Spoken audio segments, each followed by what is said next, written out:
In This Place is made possible by the Moving Lives Minnesota initiative of the Minnesota Public Television Association and supported by the Arts and Cultural Heritage Fund and the citizens of Minnesota. If we truly want to understand our place, we have to first acknowledge the people that lived here prior to European contact. Immigrants go with hopes of something better. Like, I've come to terms with the fact that I'm not going to be able to prove what happened to them.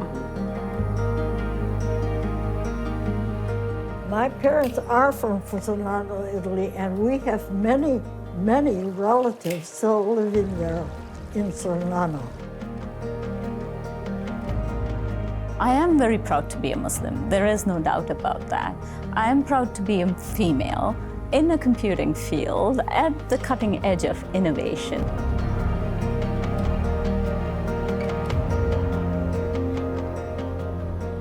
The song that I'm going to sing is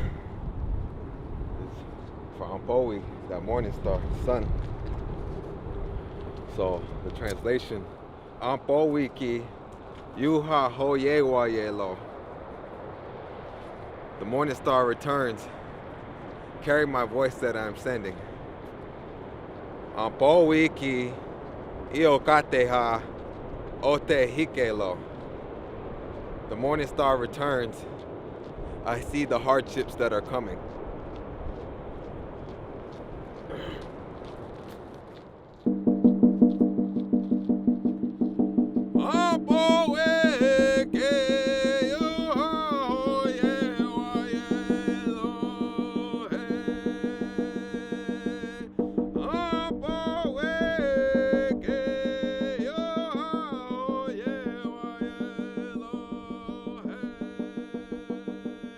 Here in Minnesota, there's a lot of history that lies beneath the ground that we walk on today. There's many stories, many uses of the land here, and that's why, it's sacred. All of it is sacred, but in particular, there are many points in the land that align with the stars, and that teaches us that that's sacred as well.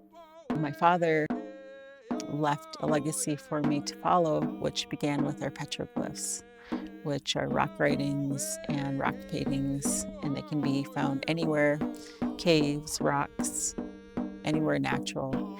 And to me, those are stories of our ancestors that help us to navigate this world. Even today, they can signify where sacred sites are. They can signify where we used to hunt, where we used to have ceremony, and tell us other things that maybe aren't even within our realm of thinking today.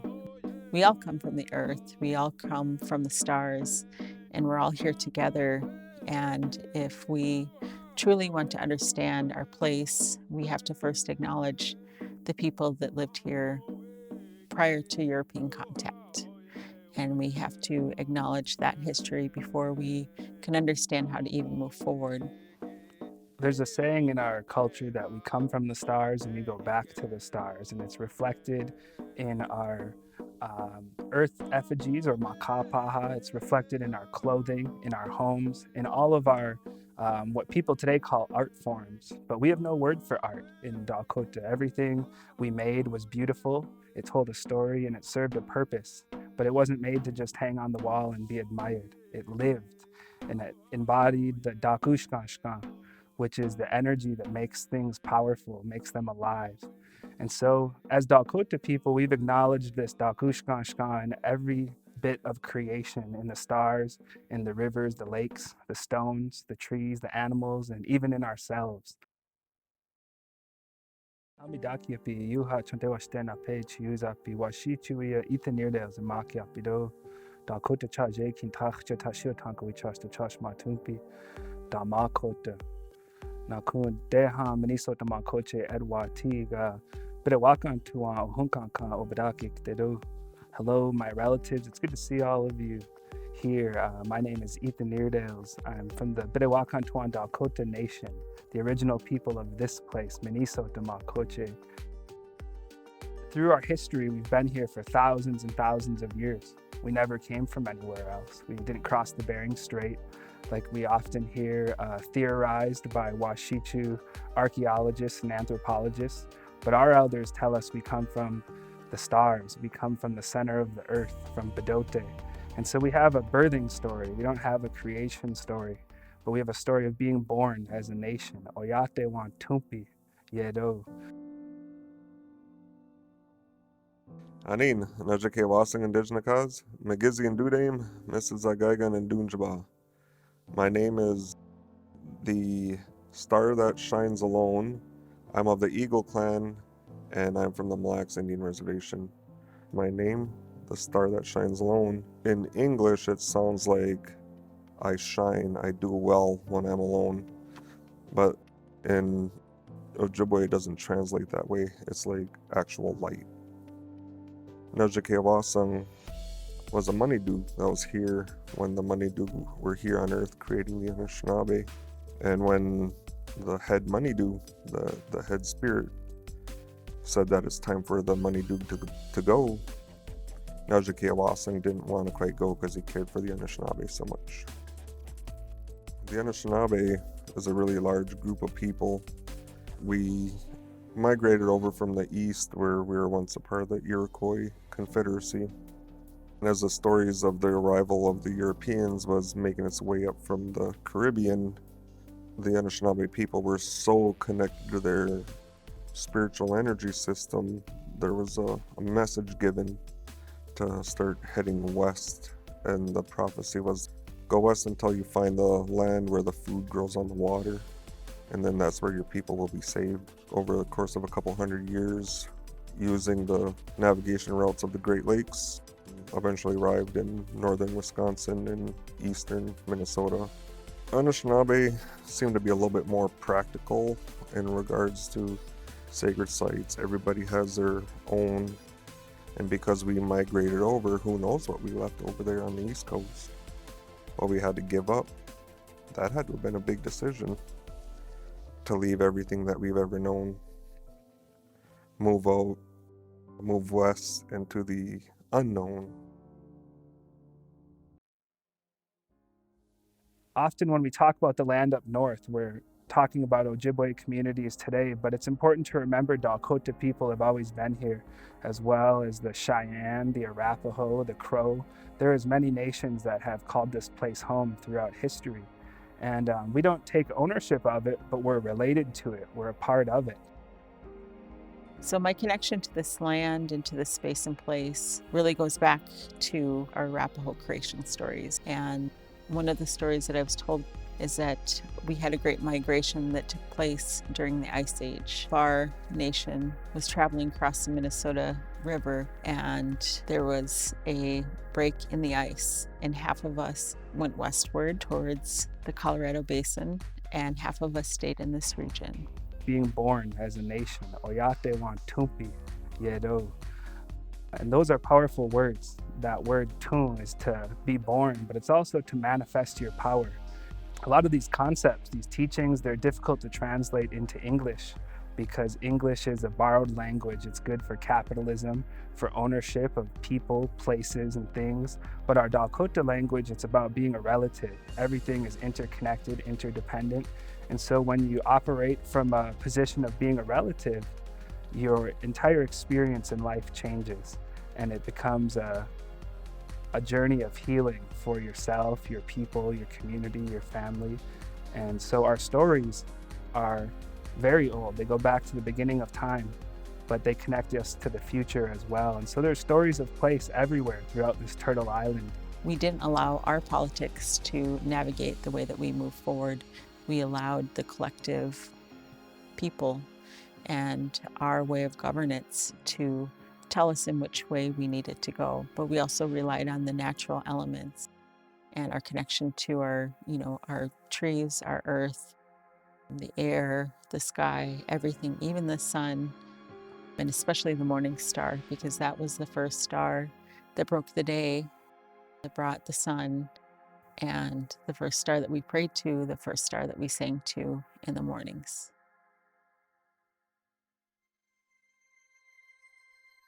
Heart, warm earth, vetiver scent of whirl, wind, and starseed. Illuminate. Early morning star, nebulous, ignites our song into existence. Conjoin, constellations reside, reflections ripple in sky blue oculus. Sleep, state of consciousness, you wait in the abyss of creation. Existence, glimmering galaxies of amethyst portals blooming in your eternity.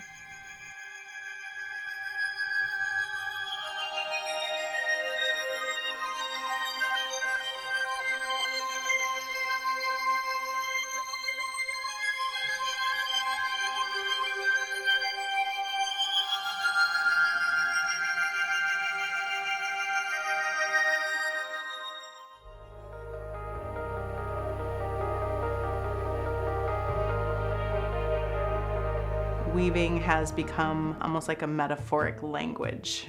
It is literal, it's a literal practice, it's a meditation, and it's also a means for making sense of complex concepts. It's powerful for using it to discuss our identities, our personal identities, our family structure, ancestry, community, society, and culture.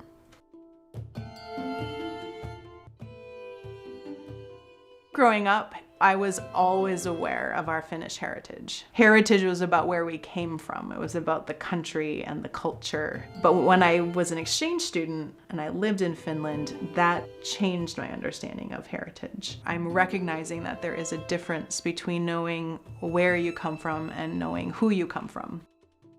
I have always been an artist, and I've always known that I was an artist, and I just wasn't old enough or mature enough or brave enough to own it in the way that I feel like I'm starting to now. After college, I did architecture and interior design. In 2007, I started my jewelry collection, and so I've been doing jewelry design for 13 years. Our society doesn't support art as substantially as it does other things.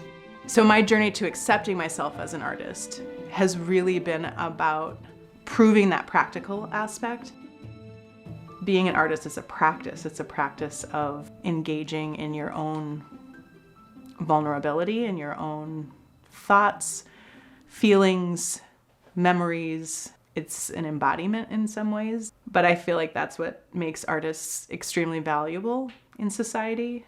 Those people that are able to carve out more and more of that space for themselves to process what's happening in the world and then express it through some other physical means for others to share and relate to is extremely valuable.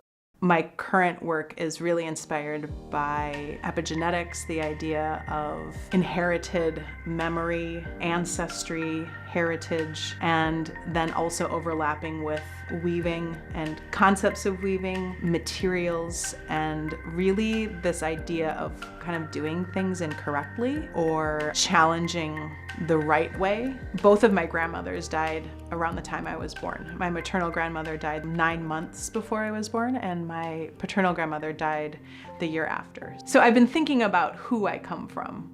You know, I know my parents, obviously. I know aunts and uncles, but I think there's something different with female elders. When I was an exchange student in Finland, I first learned how to weave, and I was in a room that was full of looms, and there were only 2 other women in the room with me, 2 older women, and they were both sitting on larger rag rug looms right next to each other. And I finished my weaving and I got to take it with me, and that was it. Like that was my first experience. And something about that experience was so profound. It occurred to me that imprinted in me a sense of what it would have felt like to spend a day with my grandmothers doing handwork. It wasn't super special. I didn't talk to either of them, but we were in the same room and we were doing the same thing. And so I think that's why it makes sense to pair those 2 things, this inquiry into who I come from on an ancestral level, and this ancient practice of weaving fibers together with your hands. In the middle of the Great Depression, thousands of Finnish Americans and Canadians were recruited by the Communist Party in Russia to come there to build a Finnish-speaking utopian society. Immigrants go with hopes of something better. So my great-grandparents left the US and left the Americas because they were hoping for something better. They were hoping for something better in Russia. Of the 6,000, there were 1,300 that made their way back. There were 900 where there's just kind of no knowledge of what happened to them. There were about 1,200 of those who stayed in Russia that were arrested, executed, or died of in some way in a labor camp or something during Stalin's purges in 1937 and 38. I don't know how much my family experienced. We have 4 facts. We know the date that they left the United States. We know the date that my great-grandfather, my great-aunt, and my grandmother returned. We know a different date when my great-grandmother returned. And we have 1 photograph of my grandmother and my great-aunt with some other children from a book on this period of time. My great-grandfather probably had to sign a 3-year contract to work in a lumber yard. My great-grandmother was probably a tailor, and I would guess that if they had liquidated all of their assets before they left, that's probably how they were able to make enough money to leave. What I know is that if they did not explicitly declare that they intended to return to the United States, their contracts would just automatically be renewed and they would be stuck there. They left right at the beginning of 1936. And it was the end of 1936-37 when they started to require that if you're going to work, you needed to be a Russian citizen. And so when you would go in to become a Russian citizen, they would take your US passport. And so then that's how they would get trapped there. They would have no justification or means of leaving. The idea of unweaving is really about literally and figuratively, how do we create space within the fiber of our own identity and our own fabric to begin to identify the threads and what they connect to. Those threads to my female ancestors are what I'm tracing, but also thinking about the warp as connections that go back in time and forward in time, and the weft as our behaviors and our reactions to those things. I really believe that this practice of unweaving and understanding my own personal emotional struggles may be tied to something in the past that could not be resolved. And it doesn't need to be literal, although it could be. What I do know is that my grandmother never wanted to talk about it. She didn't like the sound of train whistles. She didn't like the sound of European police sirens. She didn't like seeing freight ships with Russian lettering on it.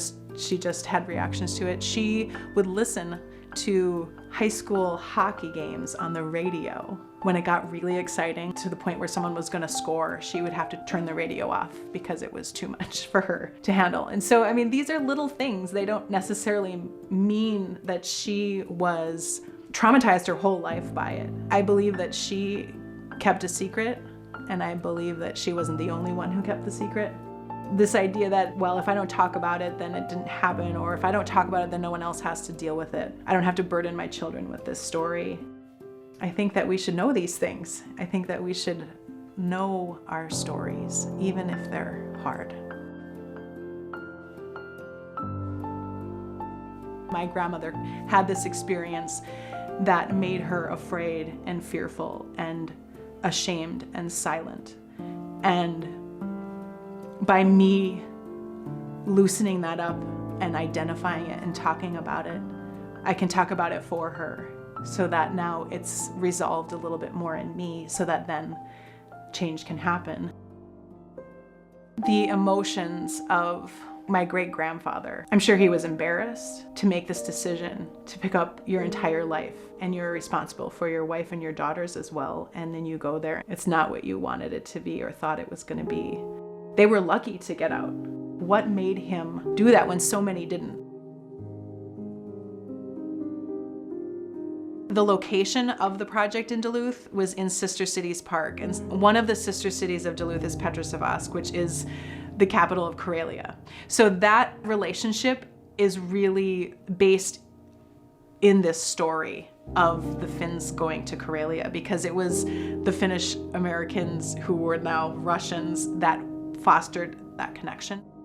So that location is really about resolving this story or acknowledging the story. The project Unweaving was a continuous circle and that the structures were right next to each other. The idea is that you would sit inside and you would have your own space, but you would also be very aware of the person next to you because they would be next to you.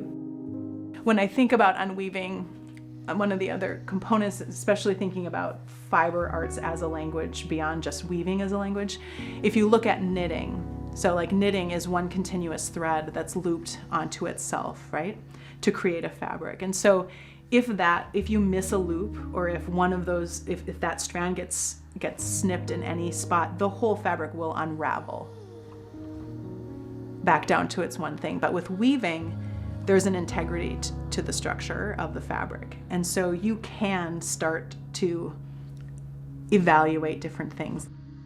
These impacts of history, of ancestry, of the structure of our society and the forces to fit in are so powerful that they affect every action, every behavior that we have.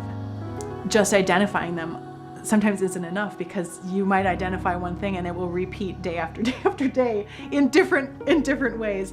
So it's kind of like an awakening, right? Like how do we wake up, not to completely strip ourselves apart, but to become aware of ourselves in new ways.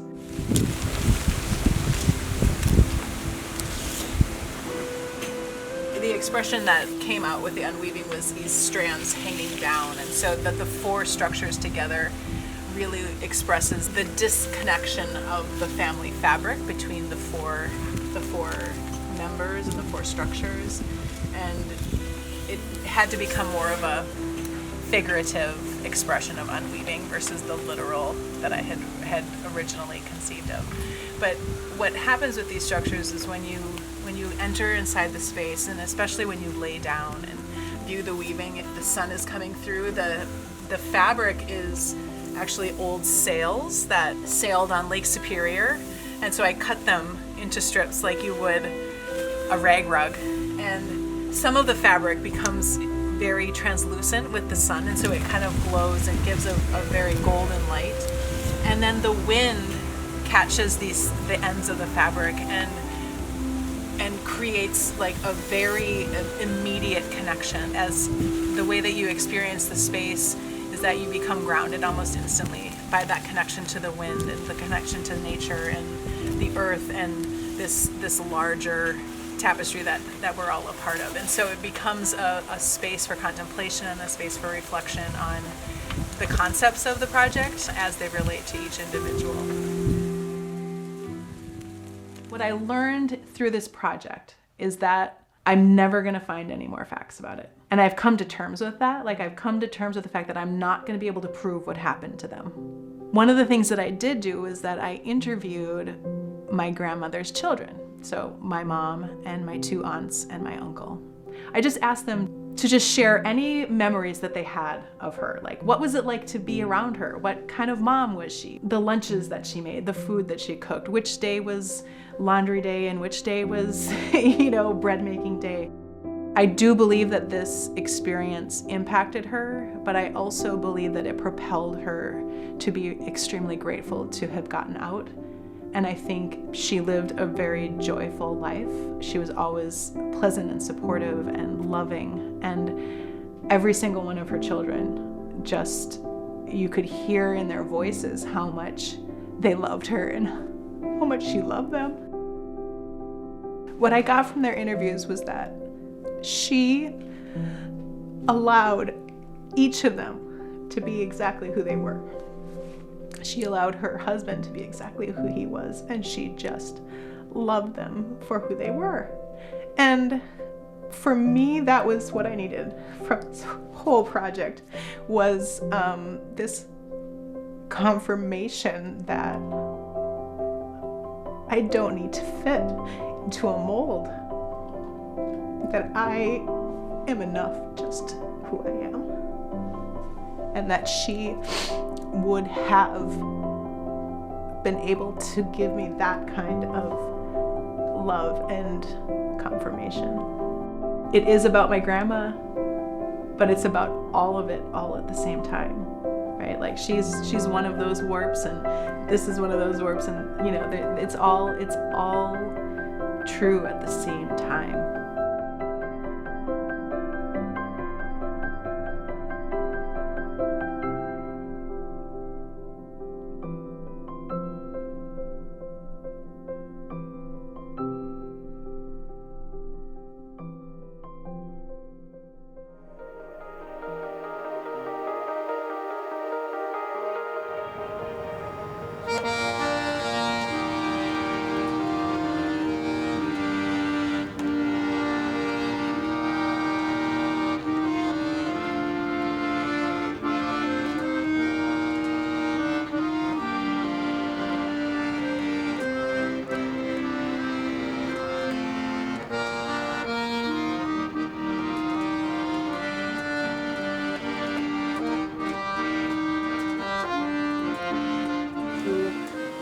Four.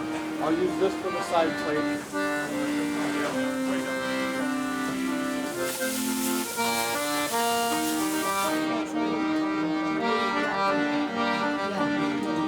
And then I told him, said, you better watch out. I Got beer, and then I'll bring water for everyone. Okay. And then you want a Pepsi, honey?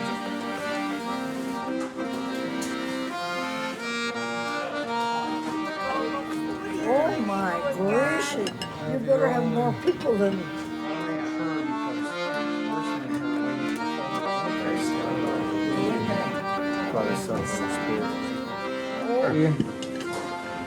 Ball, chicken salad. That's my favorite thing. A couple times a year. Oh, I missed it. Got salad, diet. That'll be at the next. Whatever. You gotta do what you gotta do, right? Very good, thanks, Rob. Yeah, thank you.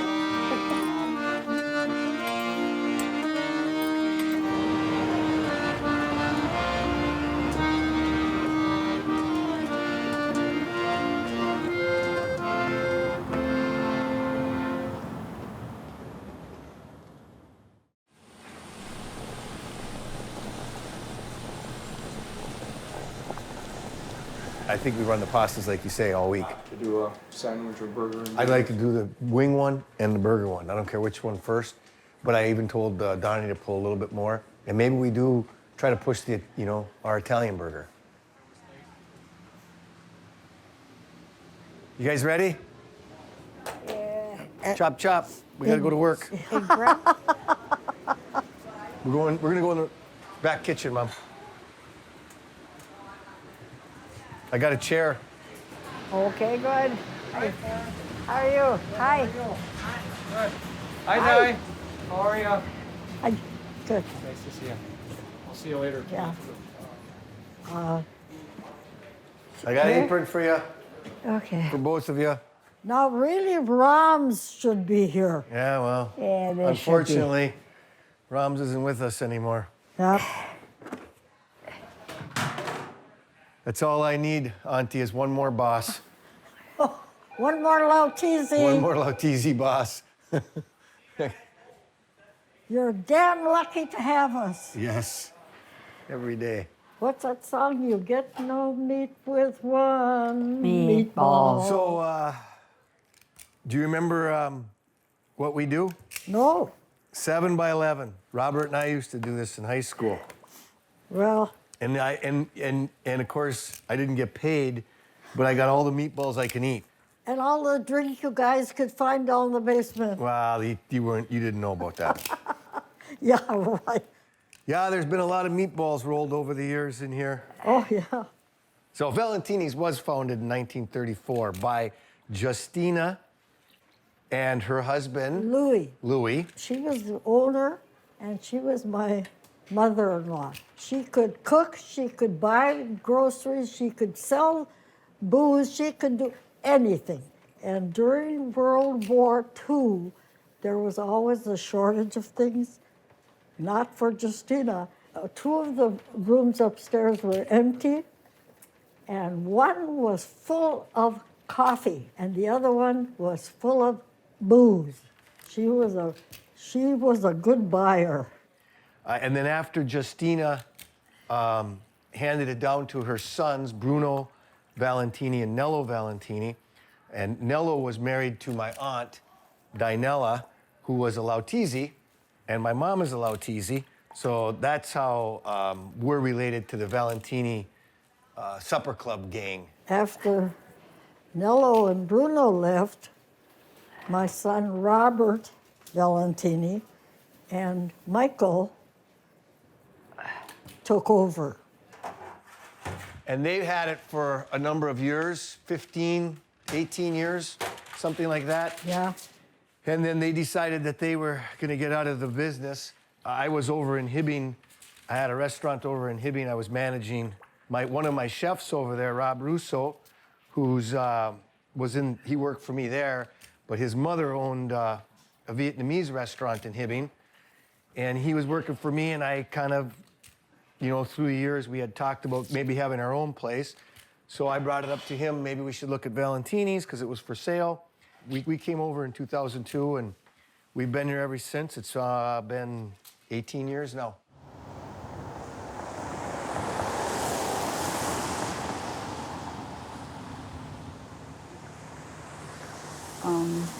When I first moved here, it's very difficult and not easy. I have 4 children. I have 3 children in Vietnam, but after I moved here, I have my youngest boy, born here in 1978. My husband pretty ill. He have lung cancer, so I figured this is the best thing to do for take care of my family and put food on the table to survive.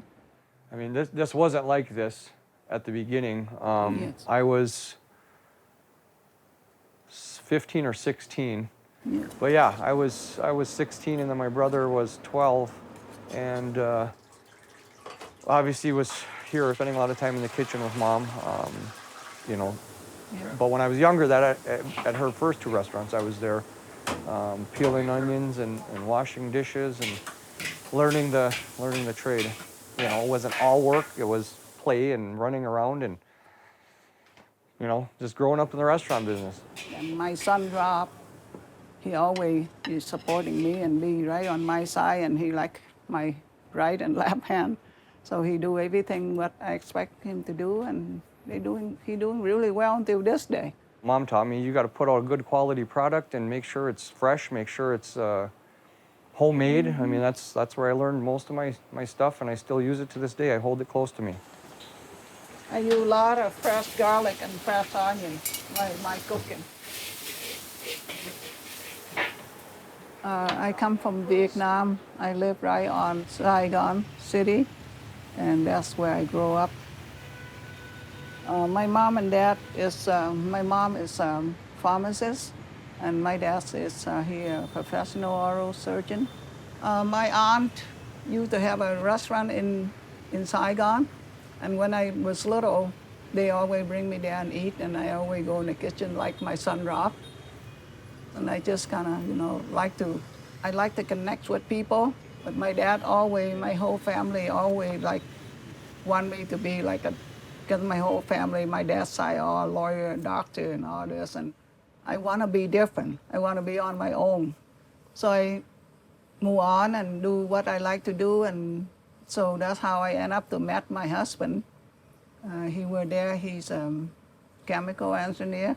We left there about 3 days before the communists took over Saigon. When we left, it was 1975, because I was 1. I was born in 1974. When my husband come home, about 7 o'clock, knock on the door, and we all surprised, and he said, just let pack. He got all the the Jeep and the car ready, and he said, let's go right now. At the time, I thought I'm just gonna go for a week, a month, and then come back. I didn't realize we go for good. It's very difficult for me to start and try to be survive, but I love it here now. When I first start, and then the day we open, grand opening, the whole city council coming in to eat. I didn't expect them to order American food. I have no clue what it is. And they have another person to order hot beef sandwich. I told the customer, I said, I will make a hot beef sandwich with Oriental style. So I make that, my satay beef, and I make a little bit gravy, and I put the two bread together, and I just called it as a hot beef sandwich, Oriental style. And he loved it. He thought this is the best hot beef sandwich he ever had in his life. He tipped me $5 at the time. When Paul and I took over at Valentini's here, I got to get in touch with my Italian heritage again. Get the homemade pasta, the meatballs, the sausage, which I kind of missed out on a little bit because my dad passed away when I was young. But I incorporated both of those together. I got a stir-fried dish here with our homemade Italian noodles. So I do a Vietnamese or Asian Italian infusion, I guess, if you will. That's what I'm making here is a shrimp and scallop stir-fry fettuccine pasta.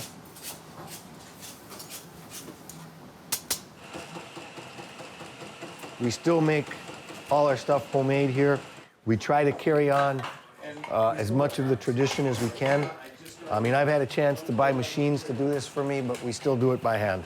Carrying on what they started, you know, when they came over from Italy and doing what they did, you know, this is what my parents did. This is what my aunt and uncle did. I'm doing the same thing that they did years ago, the same way, what we like to say the right way.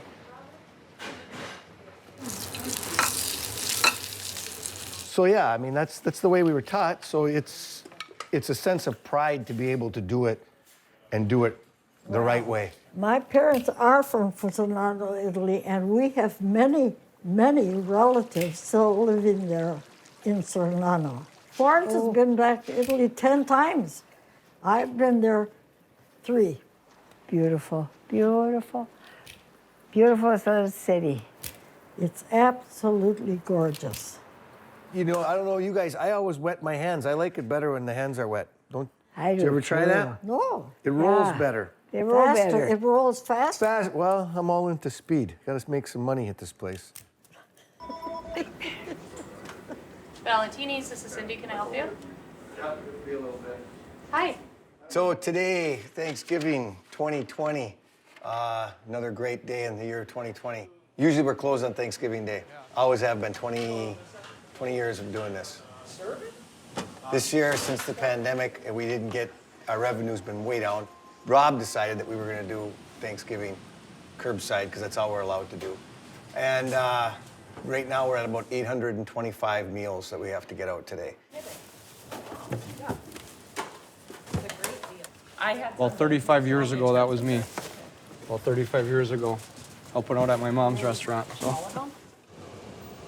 Good potato. Okay, Nick. One complete here.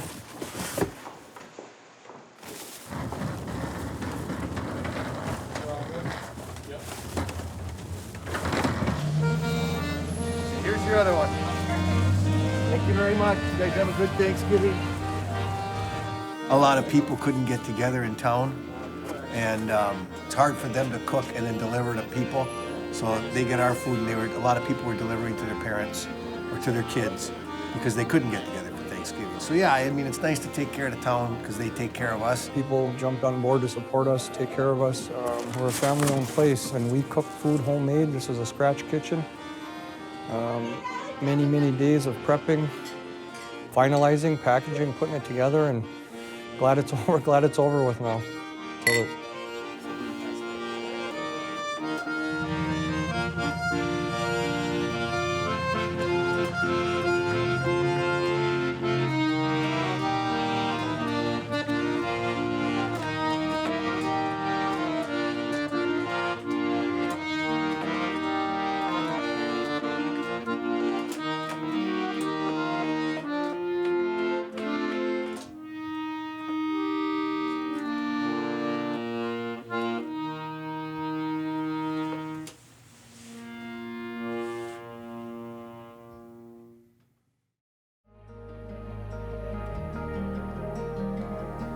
So this is my lab, and this is where all the magic happens. As a child, when I think back, I was fascinated by robots. I was so impressed by them. I always thought of them as something that can advance humanity and take us to new horizons.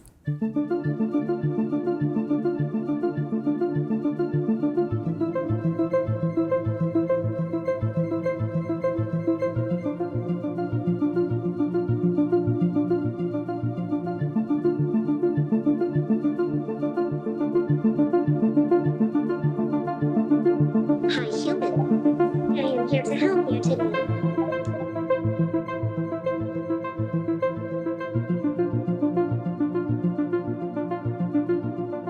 What brings you here today?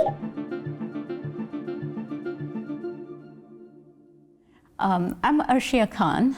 I'm a full professor at the University of Minnesota, Duluth. I teach in the computer science department. I was born and raised in Hyderabad, India. Hyderabad, right there, Hyderabad. I used to always say that I'm gonna leave India. I have to go to the US. Always wanted to come to the US. My aunt reminded me recently, she said, Arshia, do you remember, even when you were little, you would always say, I'm going to America. I felt like, physically I was born in India, but by heart I was an American. I felt like as a female, I would have more freedom. I would have more freedom of choice. I would be able to do what I wanted to do without the restrictions and the stereotyping. And little did I know that I would face some other kind of stereotype here. No, I never knew Minnesota. A little freezer existed at the edge of beautiful Lake Superior, yeah. It's very difficult to immigrate to the US. Very difficult. It's not easy at all, believe me. I first came to New York, and that's where I did my master's, and my husband was doing his residency there. And then because we were on a J1, J2 visa, he had to work in an area where no American wanted to work, which is Hayward, Wisconsin. But he loved it so much he stayed there, So he still works there, how many years later, 19 years later, During my master's, I did computer engineering. I did take some AI courses, and that did get me more into the robotics area. Okay, loading nurse program. And then my dad had a massive heart attack, and he had congestive heart failure, and he was struggling, and they placed an AICD in his chest. And so I was observing all these things, and realizing how much technology, electronics can help human beings. And at that time I started exploring artificial hearts, because my dad needed one. And I realized that he wouldn't be alive till that technology was developed. He didn't make it. He died a month before his 60th birthday. But I wanted to take technology ahead, move it on. And I chose to come to UMD, and I've been able to do a lot of research here. I love it. All right. So since you're going to start working on your final project, let's go around the room and find out who's where with the labs and stuff. So slowly I got into robotics, and the first robotic project was on helping people who've had open heart surgery get out of bed.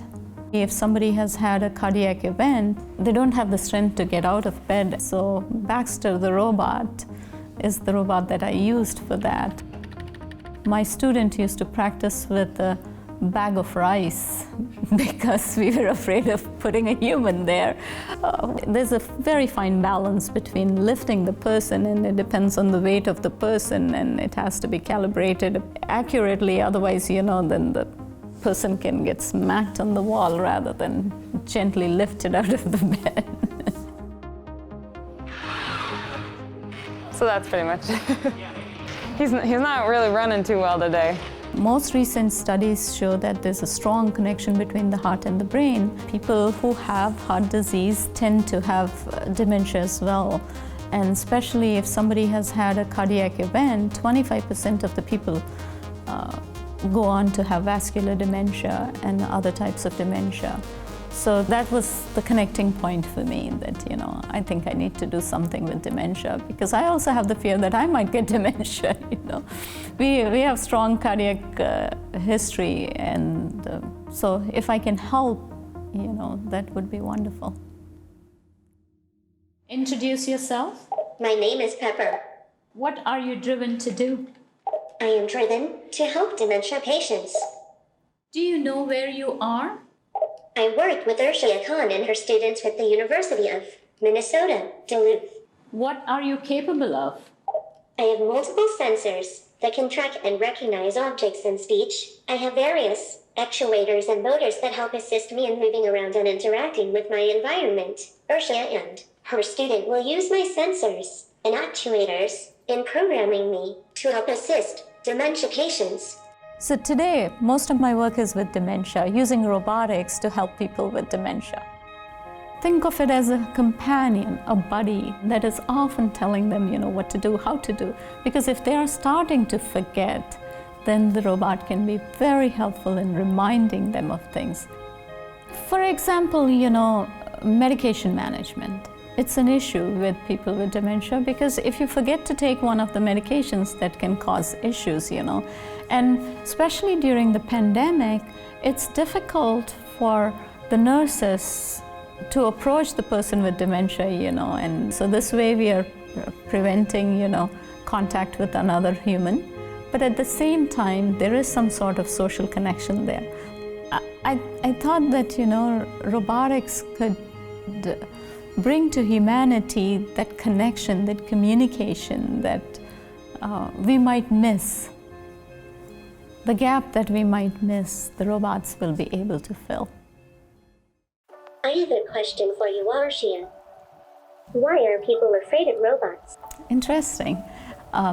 People have misconceptions about robots because they think that robots are capable of doing much more than they really are. One time I took one of my robots to Kobe Student Center, and we put up a sign over there that said, "Would you like to take this robot home today with you?"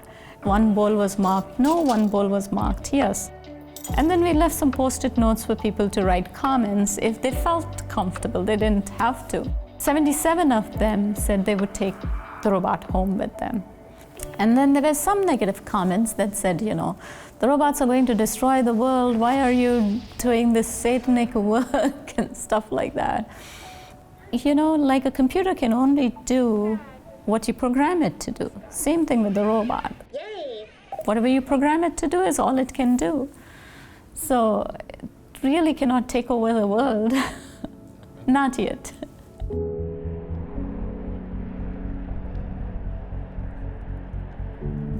And there are just a handful of people who are afraid of people like me. And I genuinely hope that people don't get scared of me, you know, because the person that I am is because of my background. I am very proud to be a Muslim. There is no doubt about that. I am proud to be a female in a computing field at the cutting edge of innovation. So that is what I want them to see, instead of looking at, you know, some of the things that are not really true about me.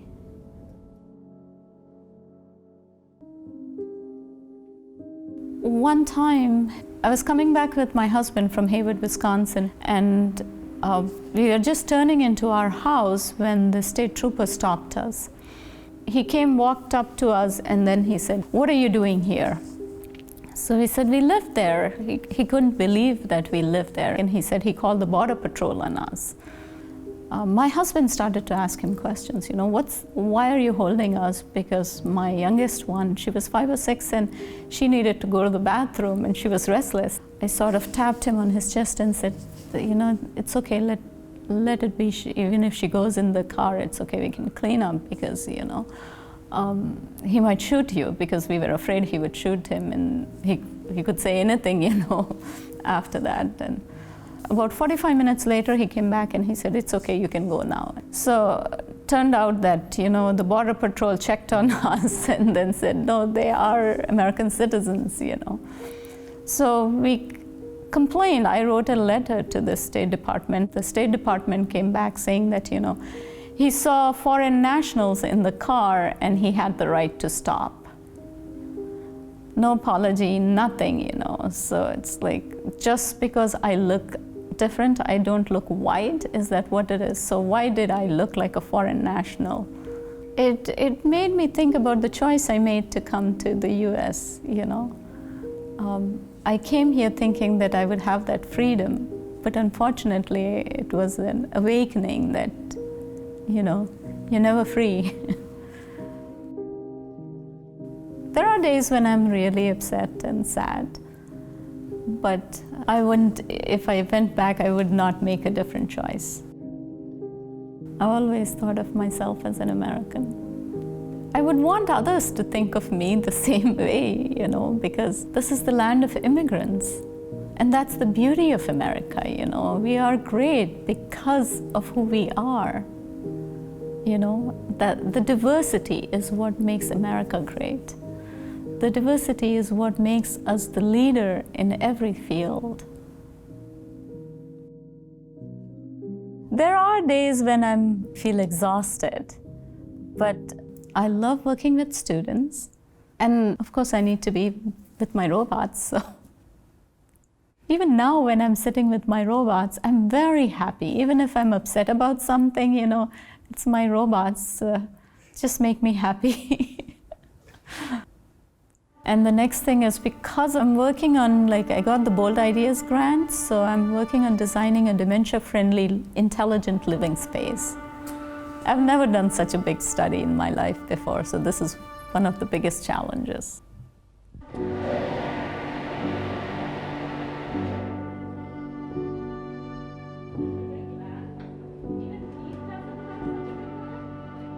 Hopefully by middle of next week, we should have most of one room set up.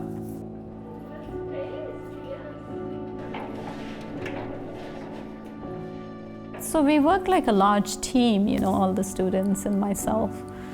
And we are going to be starting our clinical trial very soon. I'm waiting for the approval. It's a pretty bold idea, designing an intelligent living space for people with dementia. So they don't need to know any technology. The space itself will be intelligent. So let's say the person enters the house. So there are sensors on the door that will monitor that somebody has entered. So the robot will come and approach and say, oh, John, you haven't read the newspaper today. Would you like to read the newspaper today? And then the person can sit and chat, and the living room will be equipped with sensors, just monitoring, so that if the person accidentally falls, we will be able to detect a fall. Yeah, so right now the grant that I'm executing just is for one living room. But ultimately the goal is to design the entire house that is intelligent. Say John is going in, you know, preparing some food. Then the robot can remind, hey John, you know, I think you forgot to turn the stove off, please. John, it's time for you to take a nap. You know, why don't you go take a nap? It is pretty overwhelming. We took 2 weeks to just do a dry run. The first time we tried the dry run, it was so challenging. We were like, oh my God, there's so many things that are happening here. Thank you so much for participating in this study. Thank you. So the next thing we would like you to do is do those puzzles. So Sean, she's supposed to be saying all of this stuff. Science is very messy, and there's so much trial and error in there, and there is so many hours and hours of work that goes into this. Great, you got it. And the colors match too. But we want the whole robot to be able to work in a dementia-friendly living space independently. And to get to that point, that will be a couple of years. That was fun. You know, as I grew up, I thought very few lucky people would get to work with robots. I didn't realize I would have been one of those lucky people. And so it's a dream come true. You know, for me, in my mind, I feel like we are born to invent. You know, I have to invent things. So, and with robotics, there's a lot of innovation that can be done. And at the same time, I want my work to help the community, help people. And I feel robotics and sensors and the stuff that I do can help a lot of people.